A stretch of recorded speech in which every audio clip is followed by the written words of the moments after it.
నమస్కారం. లీడర్షిప్ ఈ మాట వినగానే మనకు చాలా ప్రశ్నలొస్తాయి. అసలు గొప్ప నాయకులు ఎలా పుడతారు? వాళ్ళని ఎలా తయారు చేస్తారు? ఈరోజు మనం ఒక చిన్న క్విజ్ లాంటి దానితో ఈ విషయాలు తెలుసుకుందాం. ఇవన్నీ క్యాడెట్ ట్రైనింగ్ మెటీరియల్స్ నుంచి తీసుకున్నవే, సో చాలా ఇంట్రెస్టింగ్గా ఉండబోతోంది. సరే, అసలు విషయంలోకి వెళ్దాం. ఒక నాయకుణ్ణి మొదటి నుంచి ఎలా తీర్చిదిద్దాలి? ఏమేం కావాలి? ఇది కేవలం పుస్తకాల్లోని జ్ఞానం మాత్రమే కాదు, దాన్ని దాటి అనుభవంతో వచ్చే వివేకం కూడా ముఖ్యం. మరి ఈ ప్రయాణం ఎక్కడ మొదలవుతుందో చూద్దాం. ఏదైనా పెద్ద బిల్డింగ్కి ఫౌండేషన్ ఎంత స్ట్రాంగ్గా ఉండాలో, లీడర్షిప్కి కూడా కొన్ని బేసిక్స్, ఒక స్ట్రక్చర్ అంతే అవసరం.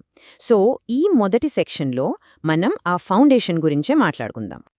సరే, మొదటి ప్రశ్న చాలా సింపుల్గా ఉంటుంది. మన ఆర్మ్డ్ ఫోర్సెస్కి, అంటే సాయుధ దళాలకు సుప్రీం కమాండర్ ఎవరు? ఏమనిపిస్తోంది? ప్రైమ్ మినిస్టరా లేదా ఆర్మీ జనరలా? ఒక్క సెకన్ ఆలోచించండి. సమాధానం: రాష్ట్రపతి. అవును, ప్రెసిడెంట్. ఇది చాలా ఆసక్తికరమైన పాయింట్ కదా.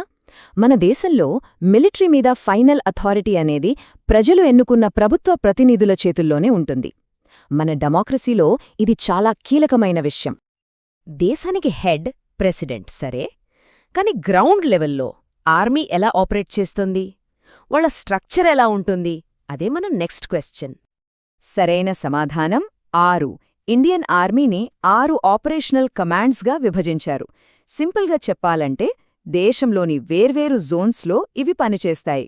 ఒక పెద్ద కంపెనీకి దేశవ్యాప్తంగా బ్రాంచ్లు ఉన్నట్టు అన్మాట.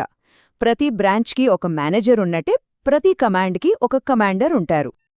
ఓకే, ఇప్పుడు కొంచెం విజువల్ టెస్ట్. ఇక్కడ ఈ షోల్డర్పై ఉన్న ర్యాంక్ సింబల్ కనిపిస్తోంది కదా, దీన్ని గుర్తుపట్టగలరా? ఏ ర్యాంకో చెప్పగలరా? కొంచెం ట్రిక్కీగా ఉండొచ్చు, కానీ ట్రై చేయండి. ఇదే బ్రిగేడియర్ ర్యాంక్. ఈ సింబల్లో మన జాతీయ చిహ్నంతో పాటు 3 స్టార్స్ ఉంటాయి. ఇలా ప్రతి ర్యాంక్కి వాళ్లకంటూ ఒక యునీక్ సింబల్ ఉంటుందన్నమాట. సరే, ఫౌండేషన్ గురించి తెలుసుకున్నాం, కానీ ఆ ఫౌండేషన్ మీద ఒక క్యారెక్టర్ అనే బిల్డింగ్ కట్టాలి. కేవలం పుస్తకాల్లోని నాలెడ్జ్తో లీడర్స్ కాలేరు. ఛాలెంజెస్ని ఫేస్ చేసి వాటిని దాటినప్పుడే అస్సలైన లీడర్ బయటికొస్తాడు. ఈ సెక్షన్లో మనం ఆ యాక్షన్ గురించి, ఆ జర్నీ గురించే తెలుసుకోబోతున్నాం. ఒక లీడర్కి ధైర్యం, సాహసమనేవి చాలా అవసరం కదా. అందుకే ఎన్సీసీ క్యాడెట్లకు మౌంటనియరింగ్, పారాగ్లైడింగ్ లాంటి అడ్వెంచర్ యాక్టివిటీస్లో ట్రైనింగ్ ఇస్తారు. కానీ అసలు ఈ ట్రైనింగ్ వెనుక ఉన్న అసలు పర్పస్ ఏంటి? ఇక్కడ చూడండి, ఈ యాక్టివిటీస్ కేవలం ఫిజికల్ స్ట్రెంగ్త్ కోసం మాత్రమే కాదు. ఒక టీమ్గా ఎలా కలిసి పనిచేయాలి, ఒకరికొకరు ఎలా సపోర్ట్ చేసుకోవాలి, కష్టమైన సిచ్యువేషన్లో ధైర్యం ఎలా తెచ్చుకోవాలి, ఇలాంటి లీడర్షిప్ క్వాలిటీస్ని డెవలప్ చేయడానికే ఇవన్నీ. సో ఇది ఫిజికల్ ట్రైనింగ్ మాత్రమే కాదు, మెంటల్ ట్రైనింగ్ కూడా. ఈ అడ్వెంచర్ ట్రైనింగ్లో కొన్ని టెక్నికల్ పేర్లుంటాయి. వాటిలో ఒకటి స్లిథరింగ్. పేరు వినడానికి కొంచెం వింతగా ఉంది కదా. దీనికి ఇంకో కామన్ పేరు కూడా ఉంది. ఏంటో గెస్ చేయగలరా? స్లిథరింగ్ని ఫాస్ట్ రోపింగ్ అని కూడా అంటారు. చాలా సినిమాల్లో చూసే ఉంటాం.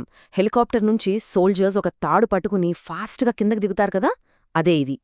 హెలికాప్టర్ ల్యాండ్ అవ్వలేని చోట్ల ట్రూప్స్ని త్వరగా కిందకి దించడానికి ఇది చాలా యూస్ఫుల్ టెక్నిక్ అన్నమాట. పారాసైలింగ్, పారాగ్లైడింగ్ వినడానికి దాదాపు ఒకేలా ఉంటాయి కదా. చాలామంది ఇవి రెండూ ఒకటే అని కన్ఫ్యూజ్ అవుతారు. మరి అది నిజమా లేక అబద్ధమా? సమాధానం ఫాల్స్, అబద్ధం.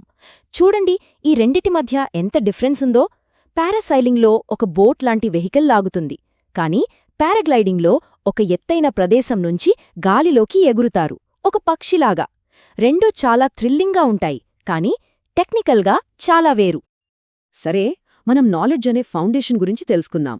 యాక్షన్, అడ్వెంచర్ ఇంపార్టెన్స్ చూశాము. ఇప్పుడు ఫైనల్ స్టెప్కి వచ్చాం, వివేకం. అసలొక నిజమైన లీడర్లో ఉండాల్సిన క్వాలిటీసేంటి? మన హిస్టరీలో అలాంటి గ్రేట్ లీడర్స్ ఎవరున్నారు? ఈ చివరి సెక్షన్లో వీటి గురించే మాట్లాడుకుందాం. ఈ స్లైడ్లో ఉన్న క్వాలిటీస్ చూడండి. నిజాయితీ, ధైర్యం, క్రమశిక్షణ, ఉత్సాహం, ఇవన్నీ ఒక గ్రేట్ లీడర్కి ఉండాల్సిన కోర్ క్వాలిటీస్ అన్నమాట.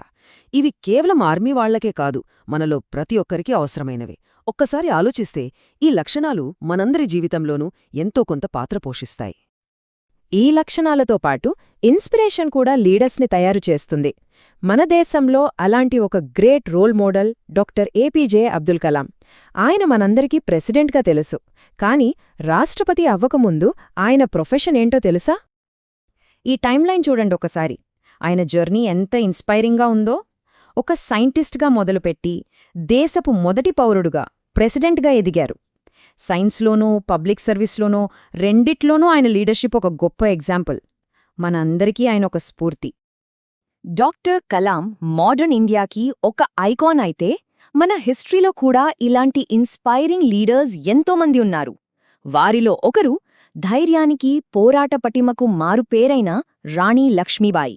ఆమె కథ ఎక్కడ మొదలైందో తెలుసా? ఆమె పుట్టిన ఊరు ఏది? ఇక్కడ ఉన్న ప్రతి పాయింట్ ఆమె ఎక్స్ట్రార్డినరీ లైఫ్లోని ఒక ముఖ్యమైన చాప్టర్ని మనకు చూపిస్తుంది. వారణాసిలో పుట్టి ఝాన్సీకి రాణిగా మారి చివరికి గ్వాలియర్లో వీర మరణం పొందారు.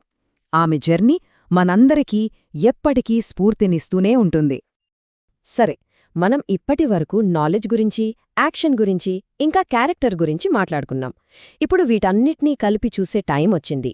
ఫైనల్గా ఈ క్విజ్ నుంచి మనం నేర్చుకున్నదేంటి? లీడర్షిప్ అంటే అసలు ఏంటి? సో సింపుల్గా చెప్పాలంటే లీడర్షిప్ అనేది ఒక పజిల్ లాంటిది. జ్ఞానం, చర్య, శీలం, ఈ 3 పీసెస్ కలిస్తేనే ఆ లీడర్షిప్ అనే పజిల్ కంప్లీట్ అవుతుంది. వీటిలో ఏ ఒకటి మిస్ అయినా అది అసంపూర్ణమే. మరి చివరగా ఒక ప్రశ్న. ఈ రోజుల్లో ఇంత ఫాస్ట్గా మారుతున్న ప్రపంచంలో ఒక లీడర్కి ఈ మూడింట్లో ఏది చాలా ముఖ్యం? నాలెడ్జా, యాక్షనా, లేక క్యారెక్టరా? దీనిపై మీ అభిప్రాయమేమిటో ఆలోచించండి. మరో ఆసక్తికరమైన విశ్లేషణతో మళ్ళీ కలుద్దాం.